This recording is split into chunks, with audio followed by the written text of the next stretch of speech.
So, good afternoon again, colleagues and dear guests. We will proceed with our works. Please take your seats if possible. Thank you. So we will proceed with the session with our group meeting, specially dedicated to the fight against inequalities. I would like to thank our guests, the Vice Prime Minister, the leader, the deputy leader of the party, Agnes, of course, and all the ministers that are with us, the members from the Party Laborista, and of course all of you for being here already. Many are arriving from the fact-finding missions as well. So we'll proceed with the works. We'll try to be as strict on time as possible, given that our guests, they have their responsibilities within the government, and we need to be polite with our guests, and so let us try to be on time. And I will just have some small introductory remarks on the issue of inequalities and give the floor to Deputy Leader of the Party, Daniel Micallef, and then we proceed with the interventions. So first slide, please. Yeah, that's it. So this is just for a teaser.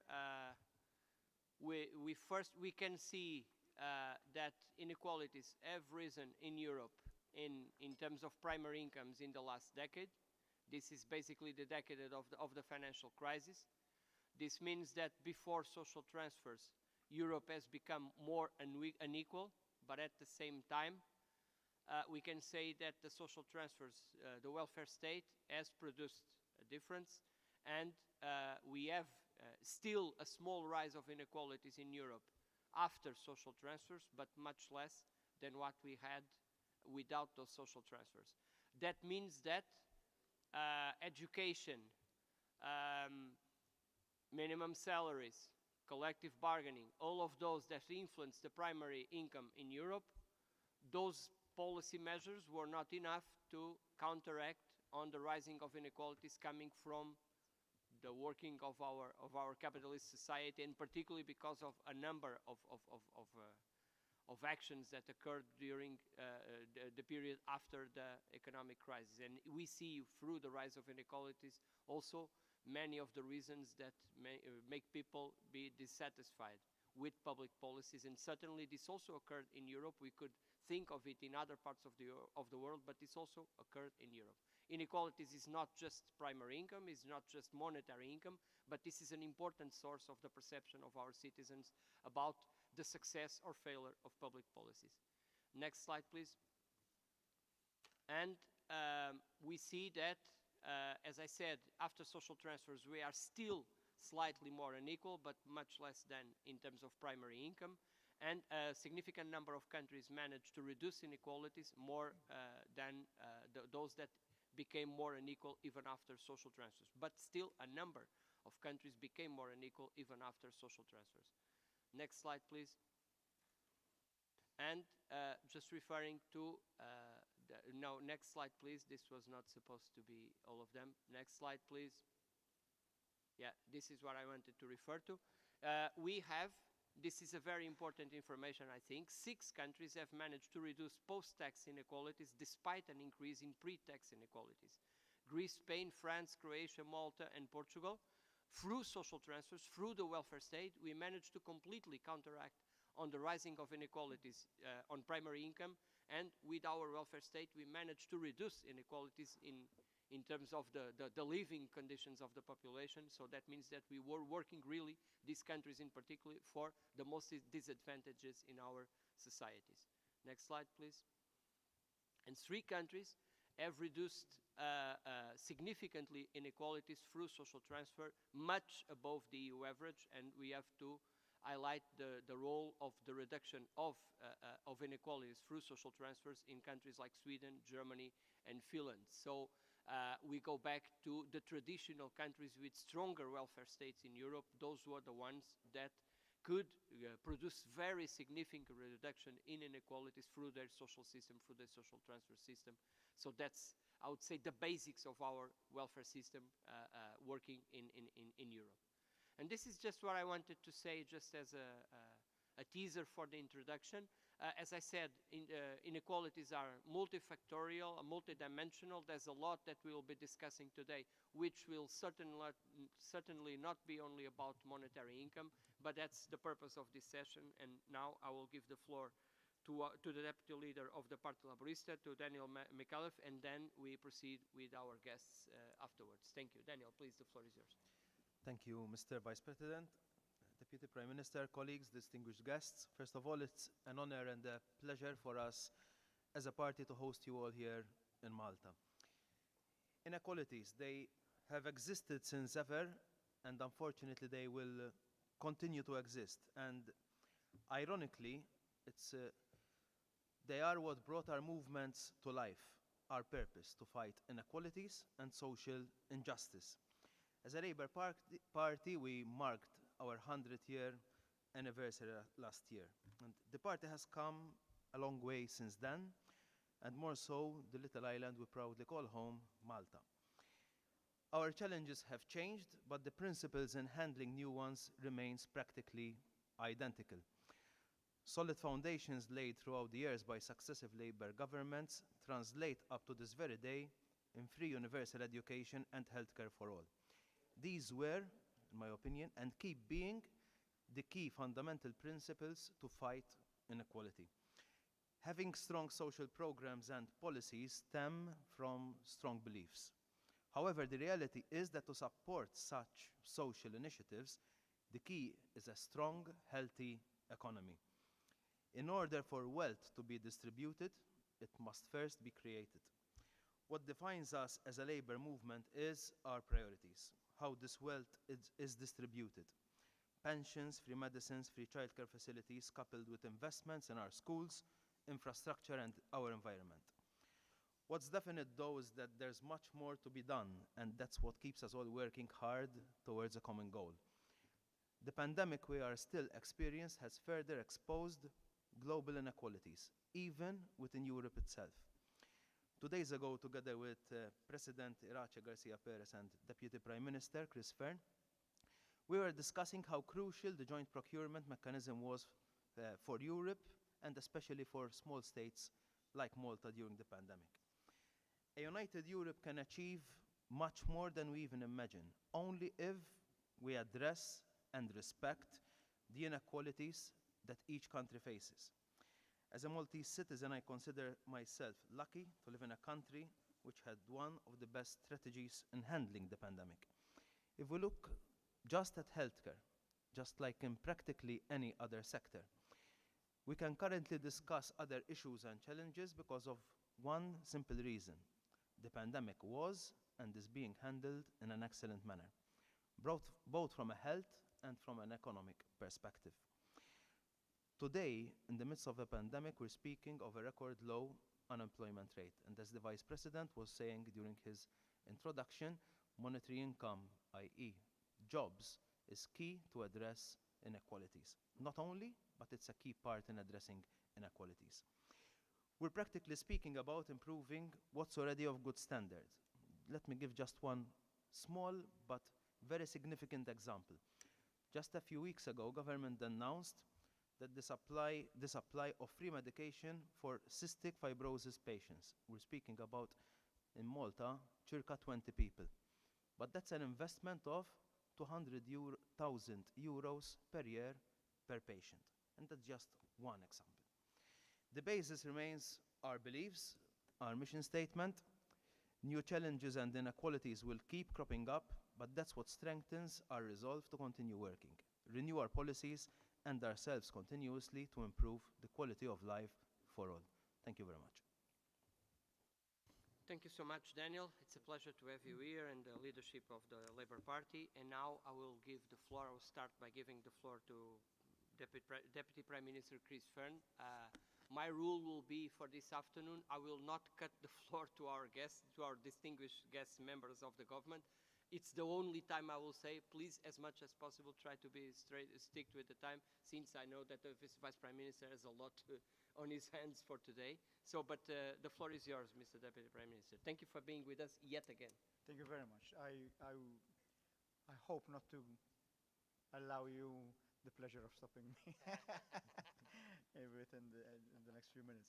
Actually, because time is of a constraint, I will wear my Minister for Health cap rather than my cap as Deputy Prime Minister and focus solely on health and specifically on one point which Daniel already mentioned, which I'll come to in a minute. Obviously, I don't need to tell this, but access to universal health care is possibly one of the strongest ways of combating inequalities. Making sure that is my mic switched on? Okay, now it's switched on. Okay. So access to universal health care is one of the strongest aspects to combat inequalities across nationally and internationally. Making sure that each and every citizen has the complete freedom of and access to treatments, to medicines, and to excellent care, of course, is extremely important, independently of whether of the income of the person. In Malta, we have a national health service system which is free at the point of delivery, obviously financed through taxes mainly, and as you've had the occasion to hear over the last few days, not just during the pandemic, but we have the fortune to have an extremely robust healthcare system which looks after our citizens from before they are born, because we even provide IVF for free, to practically when they die, because we look after cemeteries as well. But anything in between, so from a headache, from vaccination, to cardiac surgery, to cancer therapy, everything is free at the point of delivery without any restrictions at all. Except, of course, that government, like governments all over the world, have budgets, and the budgets need to be spent as efficiently as possible.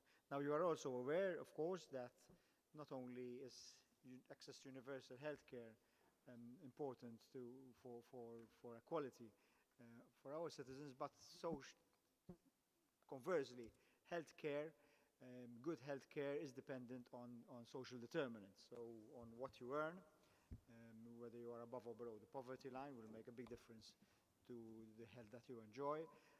Your conditions of work, your work-life balance, whether you have access to clean air, all of this, of course, directly influence your healthcare. So healthcare is not only dependent on the services offered by the healthcare system, but practically by anything else that happens within your life, and social determinants are a very important factor of well-being. Now, one of the, and Daniel alluded to this, one of the major problems that governments all over Europe and authorities all over, health authorities all over Europe are facing is the rising cost of new medicines, especially innovative drugs, so drugs for cancer therapy, drugs for rare diseases. Daniel mentioned cystic fibrosis. Typically, these new drugs coming onto the market, which are life-saving. Only recently, a new drug for multiple sclerosis has been produced, and practically every week some new drugs comes onto the market, which can save lives or can ameliorate the health of our citizens to a large degree. But typically these cost 100,000, 200,000, €1 million per patient, per treatment per patient sometimes. And you can therefore imagine that for a large number of authorities, health authorities across Europe, to say nothing about the rest of the world, but across Europe, this can cause problems when it comes to access to medicines, because it's not just enough for a medicine to be available, but it needs to be available to the patients, to the citizens that need it. And in health systems such as ours, therefore governments must be able to afford it for the citizens. And as I say, budgets are not unlimited.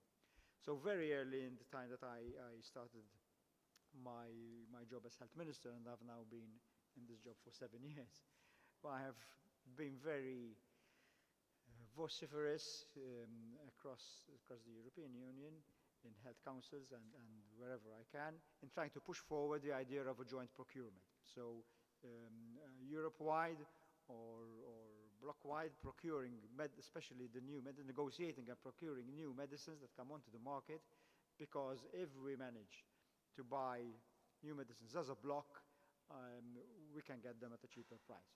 Now, the pharmaceutical industry has always said the opposite. The pharmaceutical industry has said, no, we give special prices to different authorities.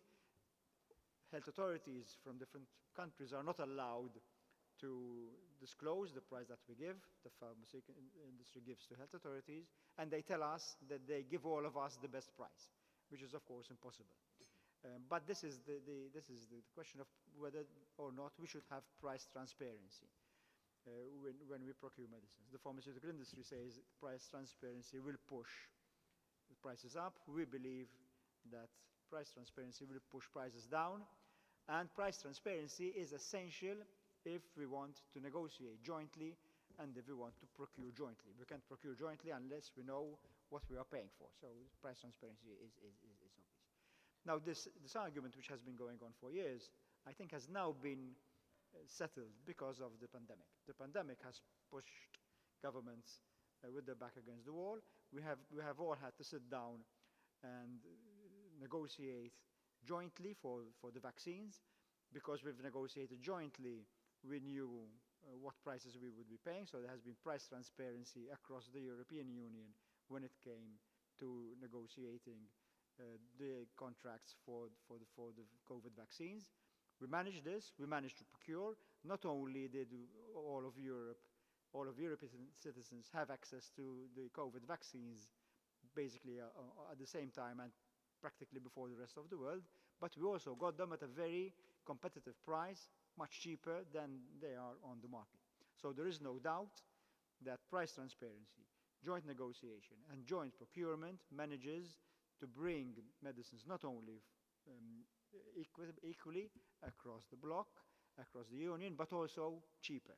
And if we get them cheaper, then we can supply more drugs with the budgets which are certainly limited or not unlimited to our patients. So my point to you is, and I'll stop here, Chairman, that this needs to go forward. The pandemic is hopefully will be a one-off, so the vaccine procurement, joint procurement, hopefully we will not need to repeat for a future pandemic, but we don't need to wait for another pandemic before we start using this mechanism to make sure our patients have access to innovative drugs at a reasonable price. So my appeal to all of you is, let's get together on this. This has to happen as a European Union. No one country can do this together. We can to be joint, to buy things jointly. We have obviously have to work together. So this is definitely one of the added values of being in the European Union. Our citizens will be grateful for this. I think we have an extremely important opportunity, a golden opportunity for us to prove the worth of the European Union. Let's take this up and let's do it for the benefit of our patients. Thank you so much. Thank you so much, Deputy Prime Minister, or Minister for Health in this case. You pointed out to an example of how we can reduce inequalities through health policy and also reducing inequalities within Europe through these joint procedures that it's not just efficient, but it's also much less unequal the way how we access these critical medicines or these critical vaccines all over Europe. It was really important also for equality in Europe. So thank you for that. And now the word to our S&D Ample coordinator, Agnes Jongerius. Agnes, well-being for everyone. What say you to the audience? Perhaps just starting to thank the Maltese government for being with so many people present here in this room and in this debate. And I appreciate this because it also put emphasis on the importance of the debate around inequalities. And I thought perhaps let's also start from the health situation. And there, myself, coming from the Netherlands, I can always shock a public, also in my own country, by just mentioning the figures that people with a low income are living 6 years less and live their last 12 years in bad health compared to those with good incomes and good steady jobs. So the issue of inequality is indeed related to a lot of the topics, of course to medicines, but the inequality also in living so much shorter and living your last years in a bad health condition compared to those fellow citizens who have a better paid job, steady income, good house, a good opportunity is really, I think, something where we should see how we can tackle this. And I'd like the statistics you showed, Pedro, first on the screen, with the rise in inequality. And we know that, let's say, the liberals or the conservatives always say market is going to solve this. So let's grow the pie, let's work towards economic growth, and then all of the sudden everyone gets a bigger piece of the pie and everyone is profiting from this. And I think the statistics show that that story is not true. And that story has been pushed also in the banking crisis as the storyline towards those member states with budget problems. Cut your welfare states, cut your minimum wage, cut your collective bargaining.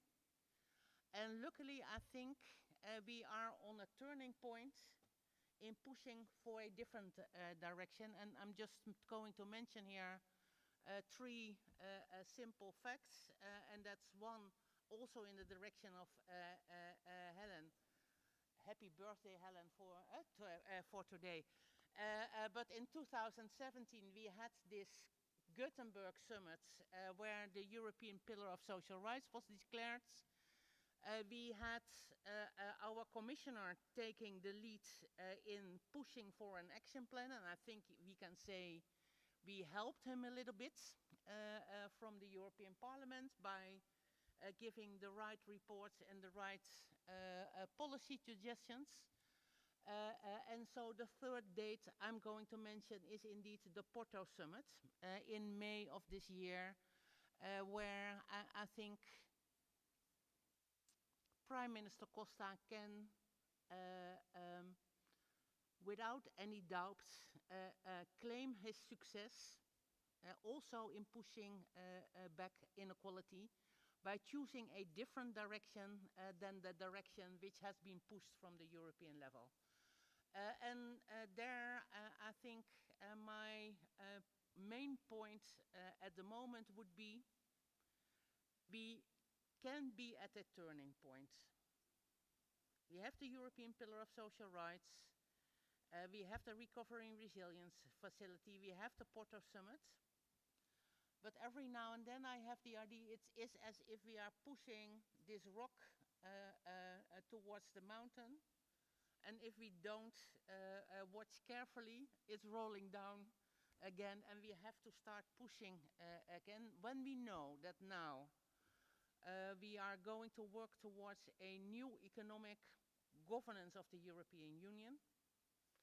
I think with these documents in hand, which we as Social Democrats can take pride of, because we showed leadership, Le Pen showed leadership, Costa showed leadership, you are doing it here in Malta. We can prevent the rock rolling down the mountain again, but that is really, it's going to take determination. It's going to strategize with one another and also make use of the fact that we have progressive forces in the Parliament, in the Commission, and in the Council.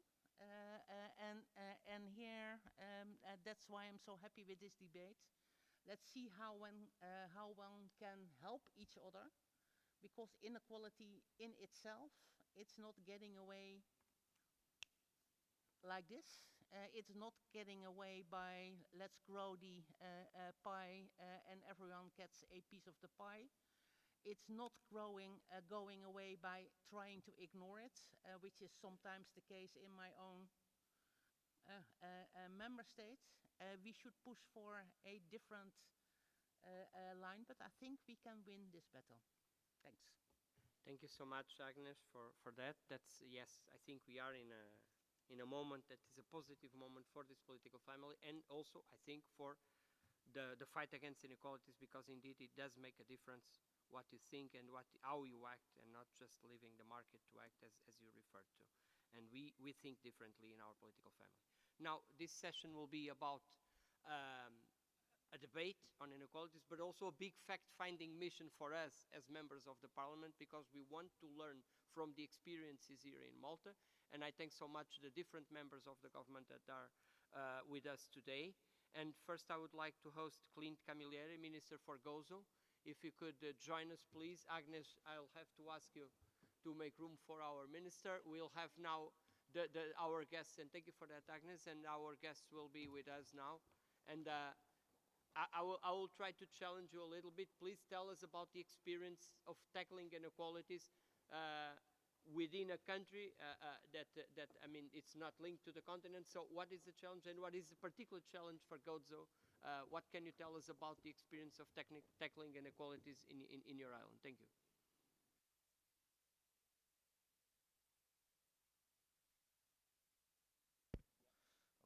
Good afternoon. It is truly my pleasure to be here today. The sharing of ideas, the sharing of knowledge, and above all, the possibility to listen one another is crucial. In a fast-changing world with new and diverse realities, we must remain with our eyes and ears both wide open to stay closely knit with our communities and ultimately remain relevant. Change is what matters if any party, if any movement wants to be relevant. We must not shy away from changing not only those matters which are not working properly, but also what's doing fine but needs tuning. The moment we think we've reached the top will be our downfall. In Malta, the Labour Party is the only party with the true appetite for change. Simple, we don't dwell in the past, but we look at the future. And for that reason, today I come here in front of every one of you and speak about the fight against inequality, because we realize, we can see that notwithstanding all the work we are doing, there are still people who might feel detached or lonely. You cannot solve any challenge if you can't acknowledge it, and we do acknowledge it. I come from Gozo, Malta's sister island, and I can understand inequality quite well. Double insularity has been the source of inequality between Maltese and Gozan citizens. How can you fight? How can you reinvigorate inequality from my perspective? By understanding the needs and actually act upon them. For the past years, we've worked tirelessly to give Gozans a better life. Starting with the very basics, we invested heavily on the connectivity and accessibility to Gozo. We will build a new ferry that relies on greener fuels, and we have introduced a fast ferry service between the islands to help commute and accommodate the commute of many Gozans and also Maltese workers who cross between the islands. Of course, this move will also help the tourism sector. It will be easier for a tourist touring around the streets of Valletta to simply board a boat to Gozo. But the basis of all is obviously the economy. We work to diversify Gozo's economy and use its small size to be nimble and agile. We invested in a second fiber optic cable between the islands so that new companies, even those in the digital sector, can look at Gozo for their operations. And the results are quite encouraging. We worked hand in hand with one of the most or the best medical universities in the field, the Queen Mary University, to set up a campus in Gozo, and this project has created a virtuous cycle. To attract even more businesses, we launch numerous schemes so that Gozitans can work in Gozo without the need to cross the channel every day, all year round. Of course, we are working around the clock to update our infrastructure as well and subsequently offer a better product to all those visiting the island. We look forward in keeping up this momentum and continue to strive for the better. I am sure that our common values and beliefs will certainly factor in and help us to aim even higher. We are here to serve our country, our regions, our towns and villages, and that's what we will do. I thank the S&D for choosing our beautiful island for this conference, and I also applaud the Labour Party's administration for the very well organized event. Thank you. Thank you, Minister. It is as we thank you for the availability, for the chance to really be part of this big fact-finding afternoon for us. I would invite Minister Falzon, Minister for Social Justice and Solidarity, the Family and Children's Rights. Minister, you have a big challenge. Thank you again, Minister Clint Camilleri. And Minister, you have a big challenge. You have in your hands the chance to reduce inequalities, to reduce poverty amongst the families, amongst the children. You know that we have a big challenge in Europe, which is the child guarantee. It's a big priority in Europe. What can you tell us about the policies in the country towards the families and towards fighting poverty and inequalities amongst children? Thank you, Minister. First of all, a very good afternoon to all. For those coming from abroad, welcome to sunny Malta.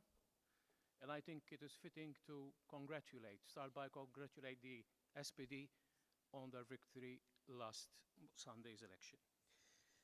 Equality and a social soul. Equality does not necessarily mean that we are all exactly the same. Our nature itself, our DNA, makes us different. But equality and the government with a social soul come in when we need to ensure that every person living in our society has the opportunity to fulfill his potential, whatever that may be, and to have certain, if you like, equal rights. The right to education, the right to a health system, the right to have a decent wage. And I'm not boasting, but I'm just saying the truth. This party in this country comes second to none. Just to give an example, if we look solely at the expenditure on the social sector, and I am excluding both health and both education, the Ministry for Social Justice spends 1/3 of this country's budget. 33% of all that we produce goes towards dealing with the social sector. And that is a great amount. I doubt that there are any countries which have that amount. Equality is also includes civil rights.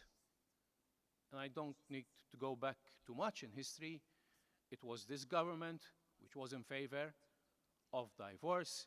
It was this government which introduced the right of civil union, same-sex marriage, the right to women to vote way back, and I can go on and on. But I know that all of you know that insofar, especially as civil rights go, this government, these last 8 years, have brought us from the last place in the EU to the top of the list.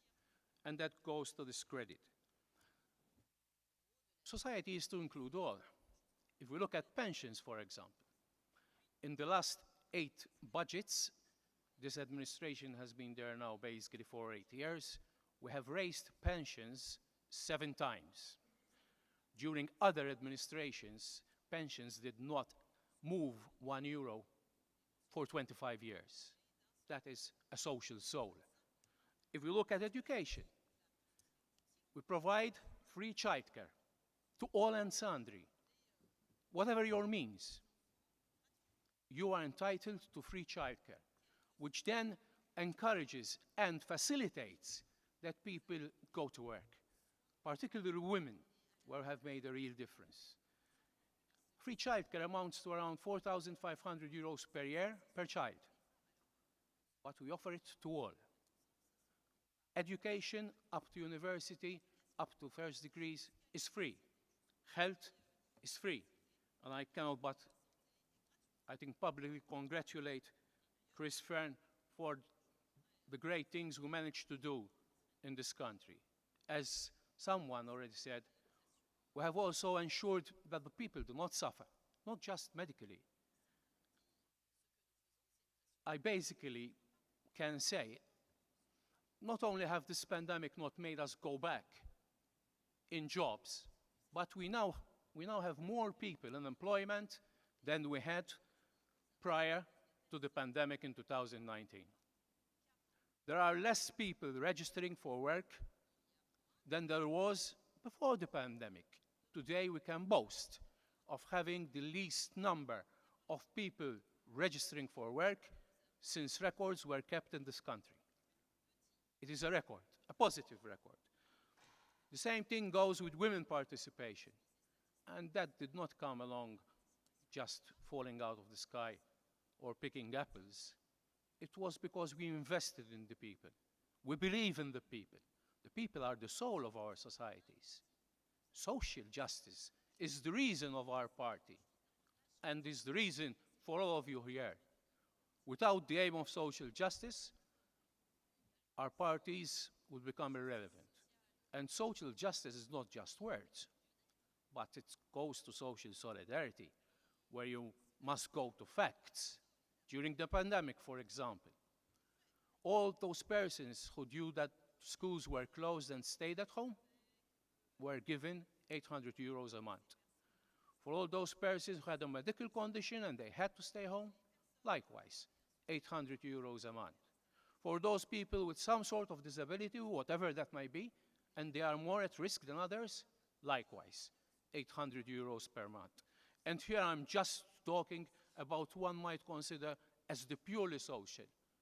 But even our investment in our economies. This country had the most, and I think it is right to remark, had the most generous packet in the most difficult times in the last century for its population. I'm not saying it. Johns Hopkins University of Washington said it. The packet which we gave to our people, to our businesses as well, was the most generous one in the world.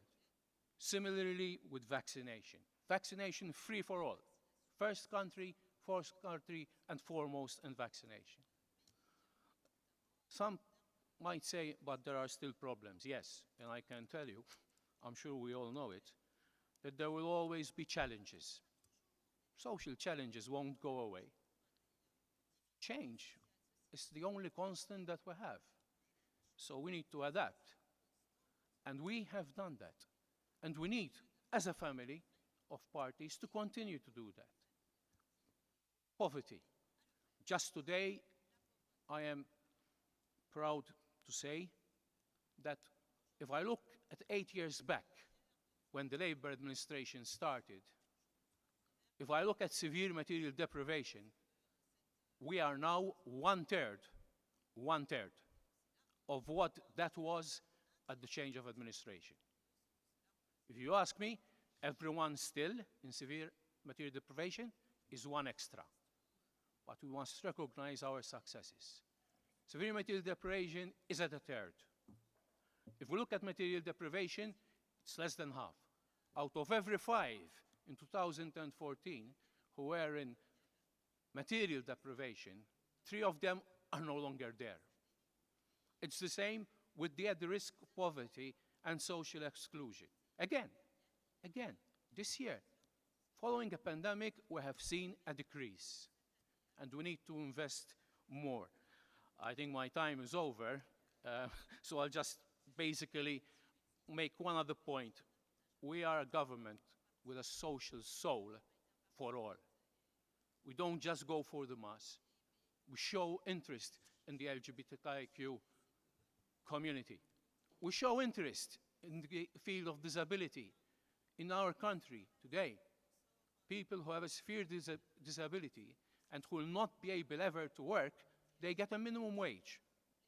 The state pays a minimum wage, and that's how it should be. We care about fostering children, about adoptions.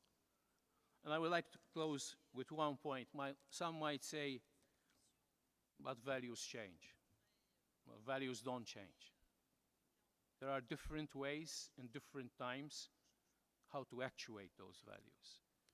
And if we do some soul searching, I am sure that not only as a government locally, but as a family, we do have a social soul. We have the same values we had. We might deliver them in different ways, but making people live at a decent living is something which we all aim for. I thank you very much, and I hope for those who come from abroad that you will continue to enjoy your stay in Malta. Thank you very much. Thank you, Minister. Great having you with us. And I would ask Minister Justine Caruana, the Minister for Education, to join us now.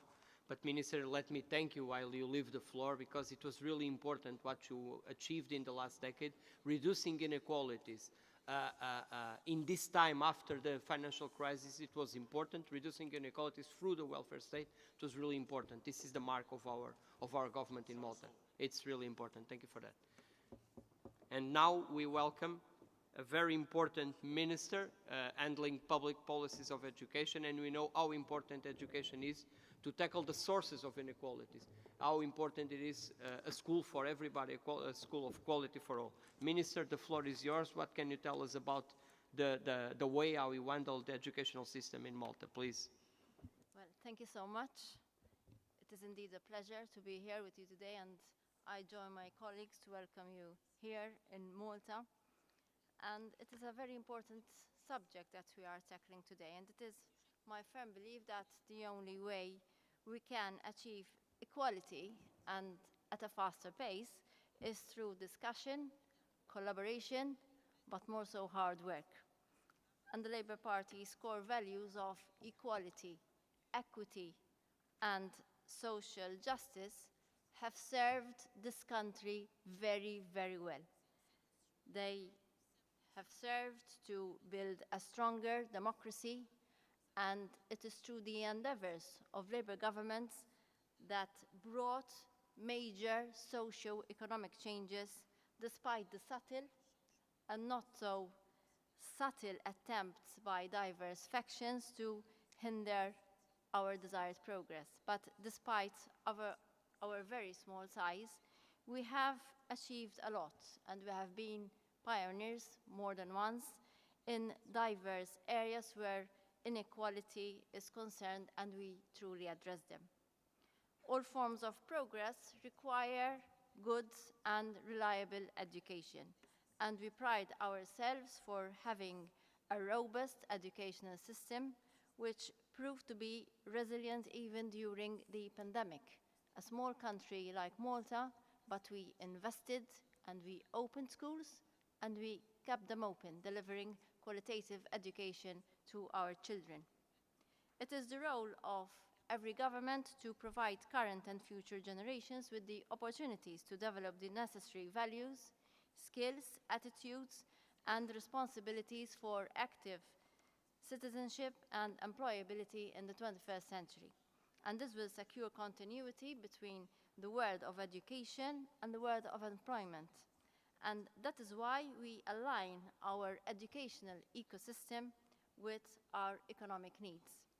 And in fact, in August 2020, we launched the Economic Vision for Malta, and education was considered as one of the 5 pillars and the success factor contributing to the accomplishment of our country's successful economic vision. And the educational policies that we have launched in the last few months recognize the challenges of an ever-evolving world. They are based on principles of ensuring inclusivity and quality education for all and promote lifelong learning. They also aim to reduce gaps in educational outcomes between boys and girls and between students attending different schools, and also to decrease the number of low achievers, raising the bar in literacy, numeracy, digital technology, and science and technology competence, and also increase student technology. They support the educational achievement of children at risk of poverty and low socio-economic status. They raise the levels of student retention and attainment in further vocational and tertiary education and training, and increasing participation in lifelong learning and adult learning.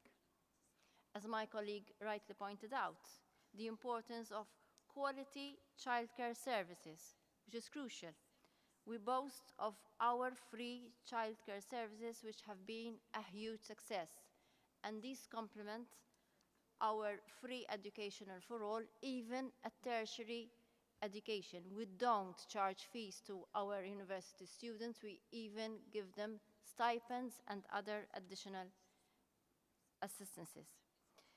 So, with regards to free childcare, they have been instrumental, yes, to reach our target of female participation in employment, but we must focus now on the entitlement of all children to these services, irrespective of their parents' socio-economic backgrounds.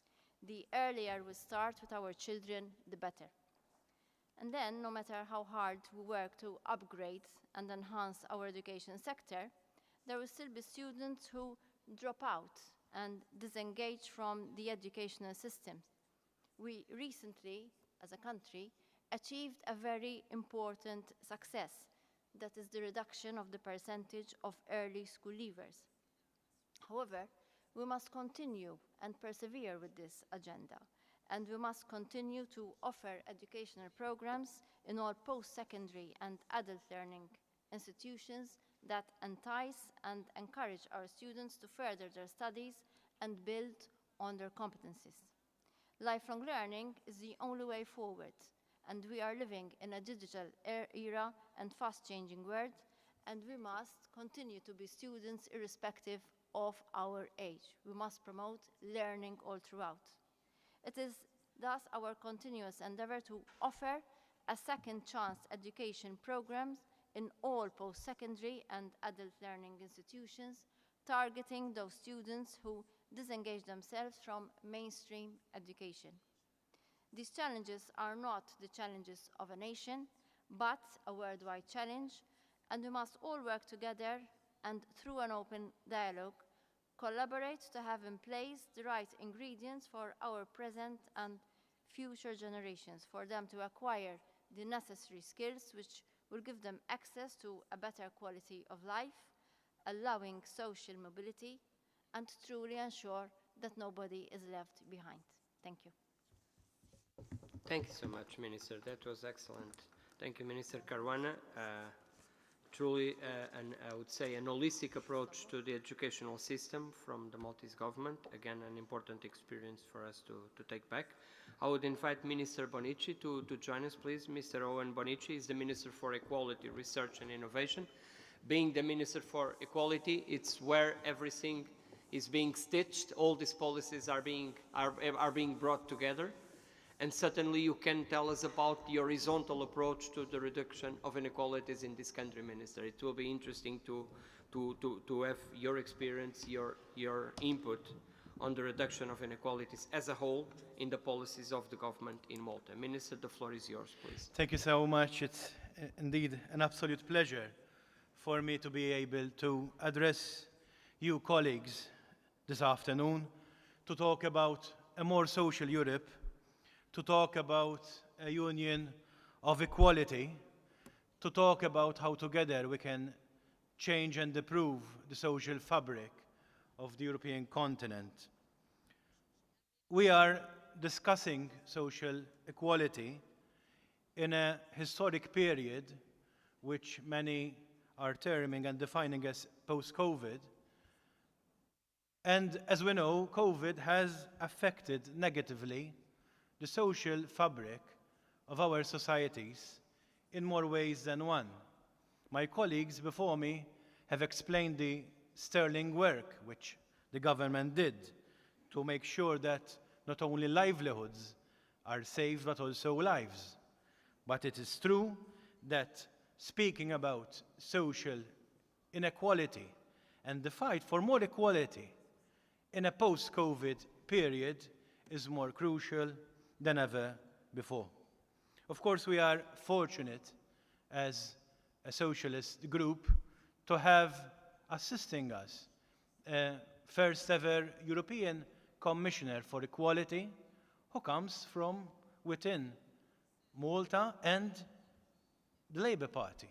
And I would like to salute Commissioner Helena Dalli, who I'm sure you all appreciate her hard work in order to push forward concepts such as the Union of Equality, Action Plan Against Racism, the ratification by the EU of the Istanbul Convention, and all other initiatives which we all support and we all have a duty to keep pushing forward. From our point of view, we are proud to describe ourselves as a country which in the last years we have made ourselves through hard work, through strong leadership and through the taking of decisions, a beacon of equality. We have championed in the past years a number of important issues, from gender mainstreaming to anti-racism, LGBTIQ rights, just to name a few, and we have truly progressed in making a difference in everyone's life. Our work has indeed been paying off. In fact, Malta's equality laws and policies have been recognized internationally. For 6 consecutive years, we have ranked first and retained our placing in the ILGA Europe Rainbow Index, and this significant progress could be achieved only with the adoption of the Lesbian, Gay, Bisexual, Trans, Intersex and Genderqueer Action Plan, a first of its kind for Malta. Although we welcome any international recognition, our work in the area is far from ready.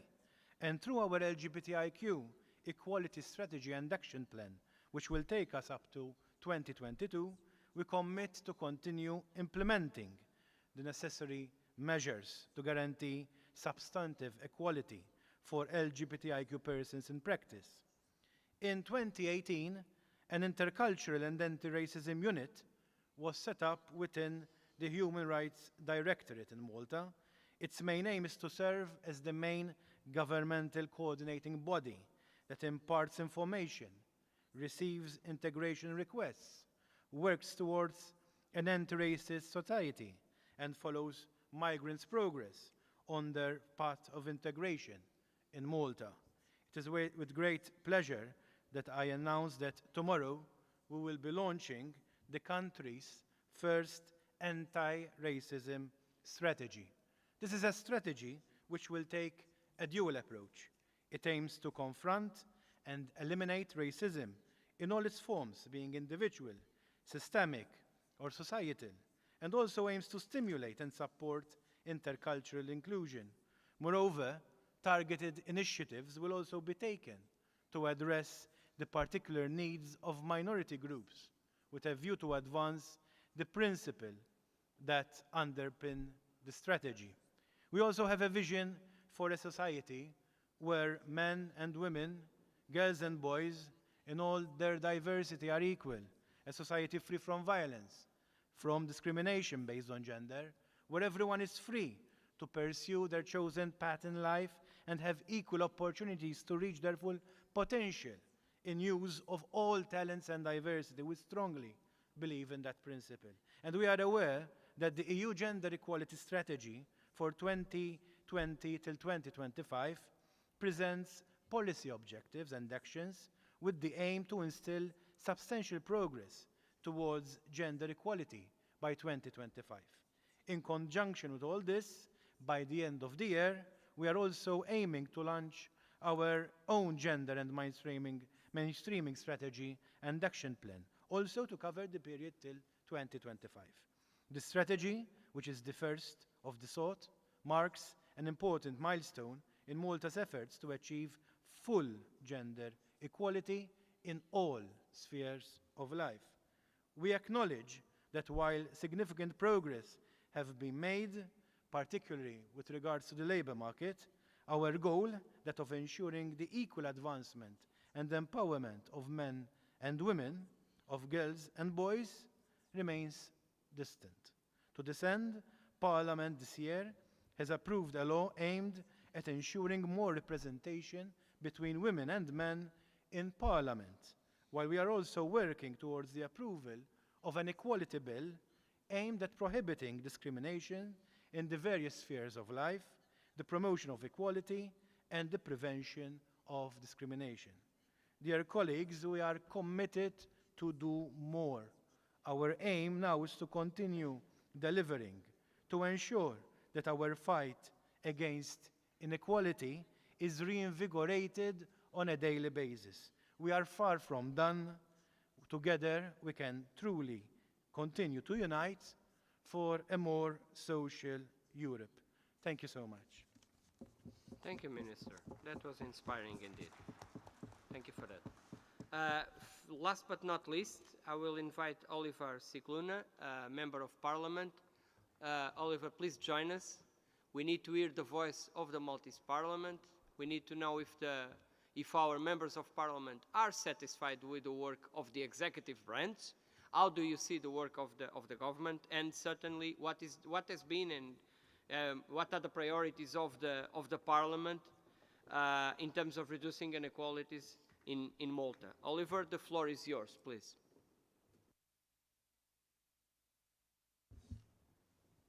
Good afternoon.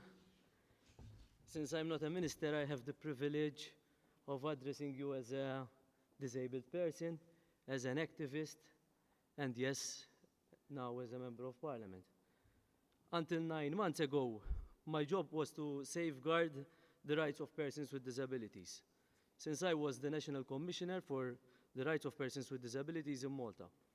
Before being entrusted with this responsibility 8 years ago by the Labour government, I've militated and led disability rights organizations and other organizations which work with minority groups such as inmates, refugees, and much more. As you can clearly see, I can't hide my impairment, my disability, but let me make myself clear. I have no intention to hide it. My intention is to make sure that persons with disability like myself and other individuals who form part of a minority group or another are made visible. Prime Minister Robert Abela pushed me to become an active member of the Malta Labour Party and a member of the Maltese Parliament. And that is a tool which empowered me to share my vision and knowledge about the required need to fight against inequalities. I've been involved in the social field for the past 15 years, since I was a teenager, and something I've learned through these years of striving against inequalities is that fighting against inequalities in this day and age will not lead us anywhere. Sometimes I think it will make things worse, and the success rate of lessening inequalities will reduce. I've learned that education is the key. We should be building bridges between the us and the them. Experience has taught me that where injustices occur, it is because those who perpetrate the injustice don't really understand that what they are doing is creating discrimination. Instead of burning down bridges, we should be building good relationships, because through these good relationships, we'll bring on board the unconverted. Honestly, I've had enough of attending conferences and discussing issues such as accessibility. Yes, I've had enough preaching to the converted. It's useless if we continue discussing issues which cause discrimination, injustices between the same circle of people. Apart from politicians, we need entrepreneurs on board. That is why, in my last months as Commissioner, I've created the Malta Business Disability Forum, We need educators on board. We need sports persons on board. We need those involved in arts and culture. We need everyone on board.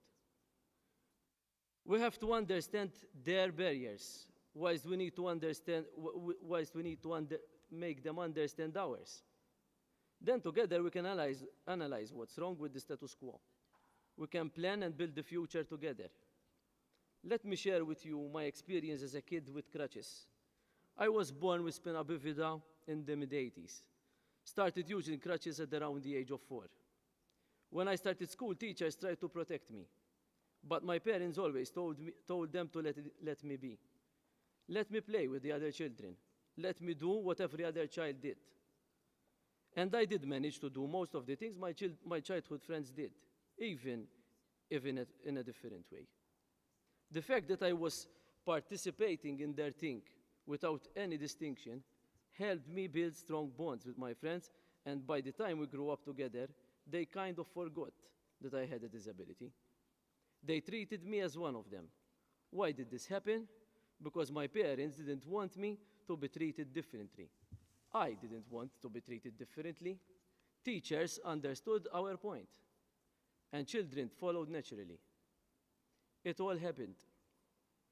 To invigorate the fight against inequalities, apart from building proper and good relationships, we have to seriously start implementing policies and directives without accepting any excuses. We have very good legislation, both on a European level and also in Malta, which safeguards the rights of minorities, such as children, disabled people, LGBTIQ+, women, girls. But we have to implement, and we have to enforce. In the past 7 years, locally, we have managed to change loads of legislation and introduce new legislation. We have created policies, and just yesterday, we have launched the first national disability strategy. So we are in the right direction. We must provide the tools to those who need them, as our ultimate goal should be to empower individuals who are fighting for their rights. They should be aware of their rights. They should be given the resources they need to overcome injustices. They need to be given a space where to voice their concerns.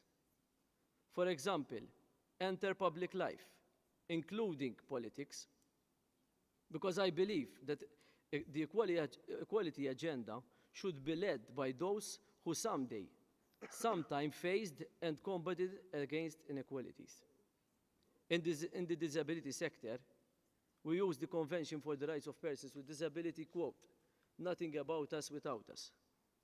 We have to make it a point that whenever we discuss discrimination, we give specific attention to intersectionality. As to invigorate our fight against inequalities, we have to see the bigger picture. We have to understand that a disabled woman faces multiple discrimination, that a gay who is black faces multiple discrimination, and so on. It's good to hold conferences. It's good to discuss. But let's accelerate our efforts towards breaking down barriers. Thank you. Thank you so much, Oliver. It was also inspiring to hear from you. We can stay at the table, the ones that are here now, since you were our last guest from Malta to this discussion, to this presentation. You were clear, the enforcement of legislation as a priority, and that this is a challenge of the society as a whole and not just of public policy. That was very important to hear from you. Now, colleagues, we are running late. We started a bit late. We were more or less reasonable with times, but still we are a bit late. The point is that we now have about, I would say, 10 minutes in front of us, and I will ask for the indulgence of our guests and our interpreters for a few more minutes so that we can also go to the concluding remarks afterwards. So we have a few minutes in front of us. I have a list of 8 colleagues that asked for the floor at this point. I will go through that list. The ones that really want to take the floor, please do so. And you have only 1 minute. I really cannot give you more than 1 minute. I'm really sorry, but I think the most important was to hear from the experiences in Malta on tackling inequalities. Evelyn, the floor is yours. You're the first one, please. So thank you so much for your hospitality and that you're coming so numerous in order to give us an overview. Equality, that's something that makes people happy. So equal societies are happier societies. And one integral part is transparency. So we need transparency in order to know what men are earning on salaries and what women, so the gender pay gap. My question towards is, what are you doing with all this transparency? Chris Fern was mentioning price transparency as such an integral part for a good health policy when you're talking about vaccines, but I'm referring also to transparency on equal chances for men and women concerning health access, including abortion, concerning pay transparency, and also on the transparency concerning who is paying taxes, where, what enterprises, because transparency is a key tool for us as representatives from the socialist group. And thanks again for all this, what you have been presenting right now. Thank you, Evelyn. Thank you for being so disciplined with the time as well, and with focused messages. Now the floor to Josiane. Josiane, she's Maltese, as you all know. Josiane, please, 1 minute for you. Thank you very much, and welcome also to the members of the administration and to our members of parliament and ministers. It was great listening to the good examples as a reminder, and as a reminder that we've gone a positive way in Malta, but we still need to do more, because when it comes to addressing inequalities, surely it's never enough. And we've listened to different forms of addressing inequality, from access to education, equality laws, LGBTI, placing ahead of also the index at the forefront, the regional aspect, which we must not forget, access to medical services, and also when it comes to addressing inequalities relating to disabilities and minorities. Let us ensure that we keep the social aspect at heart in the transitions that we have to make, even when it comes to the Green Deal. This is something which we emphasize a lot together, even with Pedro as socialists, and it's important to keep it in mind, because whilst we're transiting, we must make sure that we leave no one behind. Indeed, if there's energy poverty at the moment, we need to make sure that we'll try to address it while transiting. Otherwise, cohesion and EU funds are an important tool for addressing and accelerating this fight against inequality, and therefore I proudly represented the socialists in the gender, relating to the gender and cohesion policy file, and I will do so in the upcoming file of the utilization of cohesion funds when it comes to islands. I, like Minister Justine and Clint, come from the island of Gozo, and therefore we know firsthand what regional inequalities are, and therefore we must make sure that we'll address these too. Thank you. Thank you so much, Josiane, also for the effort with the time. Juan Fernando, please, 1 minute. Thank you. Thank you, Pedro. Let me tell you, I have enjoyed every speech. It's been impressive, but also instructive, because it was about time that many of us, members of the S&D family in the European Parliament, get to know better this unique situation in Malta, where, as I highlight more than once, it's the only member state in the European Union in which we have absolute majority in Parliament. The only. In all of the rest, we're in coalition governments with many difficulties. But there you are, setting an example. It was about time to hear about that. But I would, and I enjoyed very, very much the comments on the double insularity by Minister Camilieri, because I come from an island myself in which double insularity is a source of inequality too. But we are not here to lecture each other on the dimensions of the fight for equality, which never ends. I would like simply to have a further comment from Minister Caruana, which I enjoyed especially because for us socialists, education is the social elevator to fight all inequalities across the lifetime and across the lines.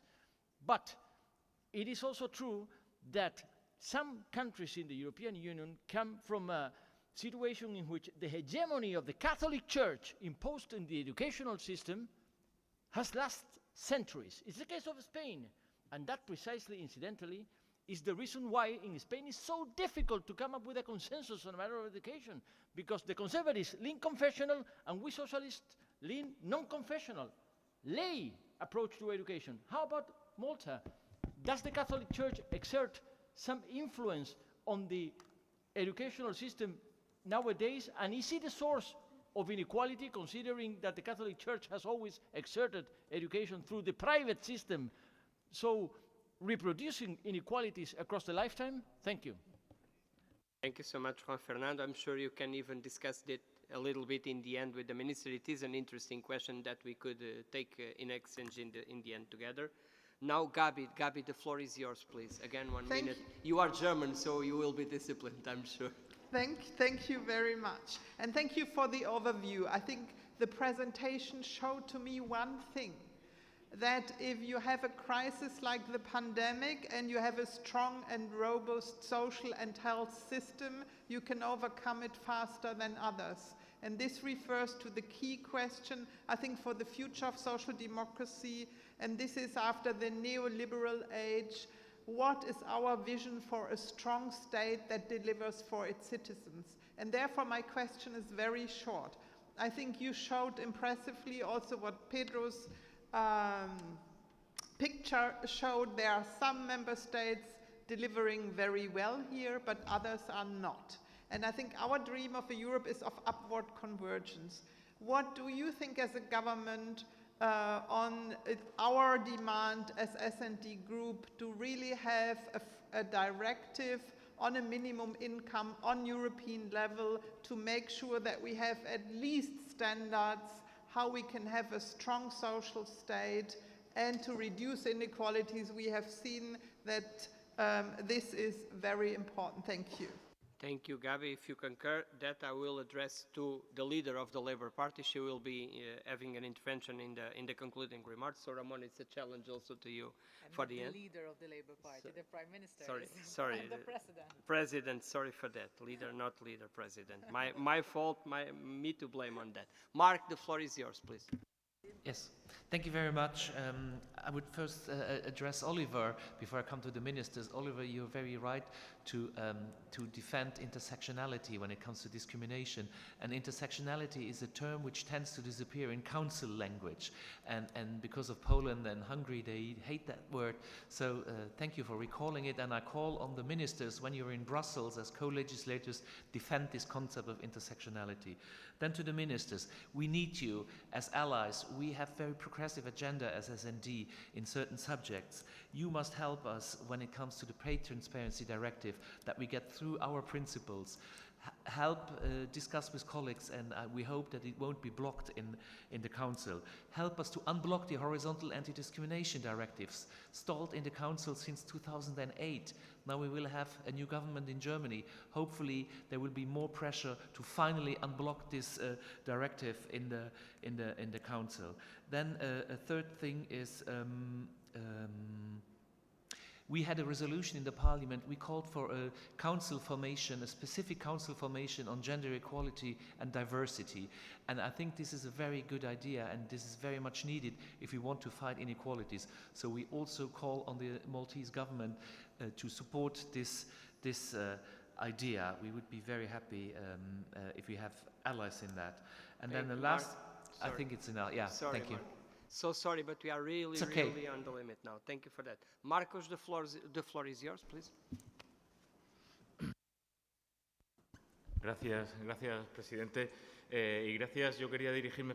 Thank you very much, Chair. I wanted to specifically ask Ms. Caruana, the Minister of Education. I think it's really good to see how education in a country like Malta is really based on important values such as equality, equity, social justice, important social democratic values. I think there is an opportunity now for member states. There is work being done from the European Commission and the European Parliament side, and we are defining the European education area, which should lead to a harmonization of education systems, as we've seen with higher education as well. We have already put forward our position paper with 6 very clear principles: quality education, inclusive education, against early school dropout, inclusion of migrant children, reinforcing European citizenship, and tackling any kind of discrimination or gender discrimination. I think all member states, small or big ones, even if it involves ceding a little sovereignty, it should be done to achieve a comprehensive education across the EU. Ahora, Margarita. Margarita, do you want to take the floor for 1 minute, please? Thank you very much. I have two small points. The first one is on gender gap. Yesterday, Prime Minister told to us that it's a problem in Malta. I'd like to have maybe, if possible, more information on which strategy you have to fight gender pay gap. And the second point is on new inequalities. I'd like to thank all the presentations. They were very, very interesting. And for us, now we know better your country, we know better your policies, but I'd like to raise the point of the new inequalities, for example, provoked by digital transition. Thank you. Thank you, Margarita, also for the discipline with the time. And now, Monica. Monica, the floor is yours. We are getting to the end, but it's also important to hear from you. Thank you so much. I continue in Spanish. Muchas gracias a todos. Thank you very much to all the ministers who are present at this important meeting. I was very pleased to hear from the Minister of Equality, Mr. Bonicini. We're working very closely with Commissioner Dalli and the European institutions. She's doing a great job on that. I think inequality in Europe is based on diversity, the migrant population, many other populations, but particularly those living with disabilities. So I believe we have an important challenge here, which is how can we use Next Generation EU to stop institutionalizing people living with disabilities. We need to use this money in the right way, and we need to use inclusive spaces as well. So you need to help us to try and best use this new directive on non-discrimination and equal treatment, and we also need to ensure that disabilities are included in European legislation so that all people with disabilities can vote. We've done that recently in Spain, but there are still 8 of the 27 countries in which only 8 of the 7 member states that people with disabilities are fully able to vote. Thank you. Finally, last but not least, Olekas. Olekas, please. Thank you, Pedro. I would like to thank all ministers for very informative presentation, but I would like to allocate my question to the Minister of Health. I strongly support your minister position that we need more equality and more accessibility for all our citizens in the European Union. You mentioned one fact about the joint procurement. I think that is a very important position, and the vaccine procurement of vaccines shows us the positive sense of this. But how you think? What is only the pharmaceutical resistance, or also maybe we need to change the maybe going deeper to the Treaty of Lisbon, because there's procurement or medical care is allocated for the member states. Thank you for your answer. Thank you so much, Olekas. So we conclude this phase of the debate. Now, I please commend you to speak directly with the minister and exchange in the end about the matter. Since we go now to the conclusion stage of this panel, this means that I will leave the table. Ellen Fritzen will take the stage now, and with the president of the party, she will do the concluding remarks of this debate. I want to really thank you, all of you, the experiences that you brought from the ground, from this country in particular. It's a specific experience, but it's also an example for us in Europe in terms particularly of the fighting against inequalities, as I tried to state in the beginning. So thank you all. I will move to that side, and Ellen, please take the stage.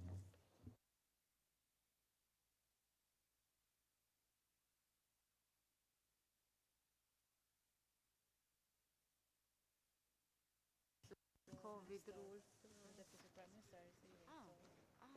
Okay. Hello, Helen. What is the program? No. Thank you so much. And the time is running, so I propose that I give the floor to you, and you will start with your remarks, and then I will end the meeting so we can save the time. Please. Okay, thank you very much. Thank you very much. I have good news because I was a journalist, so I'm quite used to making my points in a few minutes. And basically, from all these remarks, I can see general agreement that education, one, inequality is a choice. It's not inevitable, but it's a choice. And education is the key and the choice to fight inequality. And if I can group all our remarks, that's what I say. Now, I am going to address a couple of points from the floor, those which I can address. There was a point from Gabi, I think, about the minimum wage, if there is a threshold, it can be a European threshold, and Malta does not tax the minimum wage. A previous PN government was going to tax the minimum wage, and we have also introduced up to the level of a minimum wage to the persons with severe disabilities who cannot work. And also during the COVID pandemic, and it's still ongoing, people who were in the catering industry were getting paid, because of course they had to close the restaurant and bars, equivalent to the minimum wage, just to mention a few measures. And there was also a point about how can you address the gender pay gap, and there is also a policy which will be launched regarding that subject and how we can address it. But Prime Minister Abela has really made decisions to, I think, to address this issue and to move in the direction whereby the gender pay gap will continue to decrease. For example, we have almost 50% now of the members of the judiciary who are females, and we had deputy commissioners now, deputy police commissioners who are females. What I believe is that we speak a lot about the rule of law, quite justly about the rule of law, but for me, overcoming inequality is the greatest act of justice. Thank you. Thank you so much. Thank you so much, President. And then, do you have any remarks for the questions? No, I think they were pretty much addressed by Ramona. Thank you. Thank you so much. And thank you to all of you. And to be very short from my side, it has been very interesting listening to all these views and all these concrete proposals. We know that inequalities affects individual safety, well-being, education, as you mentioned, and jobs, health and mental health, and so on. So, and we also have research, as we heard in this discussion. The research estimates that higher levels of inequality have negative implications to the economic growth. And of course, then we have also social conflict. So we need to act. The challenges are real. We need to act and be more ambitious together. And we have a situation, I can say that we have a wave in Europe. The situation has been different in each country, of course, but now I can see a hope with recent results for the social democratic parties in Europe. I hope it's a sign, but it also obliges us to deliver. We must show leadership together. And we have some tools in the European Union. We have the new Green Deal. We have the United Nations Sustainable Goals. We have the social pillar, as we heard here today. And we have, of course, the gender equality strategy. But we need to do more, which we had heard from the speakers here today. They have pointed out. So thank you for your clear messages. And only one remark still from my side, because Pedro, you mentioned Sweden in your presentation as a country with reduced inequalities. And following up on that, I would like to highlight that the key for this success, we are not total satisfied. We have a long list to do, but a key for this success is our strong welfare system and the fact that women are working in Sweden to a larger extent. In Sweden, the employment rate among women is at the same level as the employment rate of men in the European Union.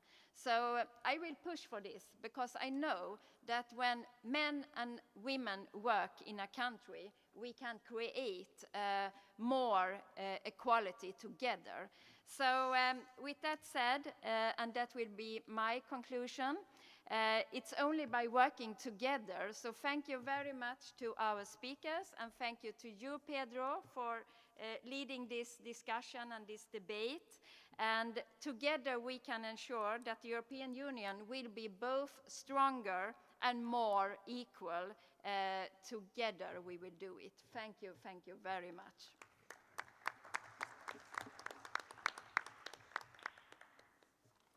And then everything is ended. Yes. And the afternoon event can start. Yes. Thank you.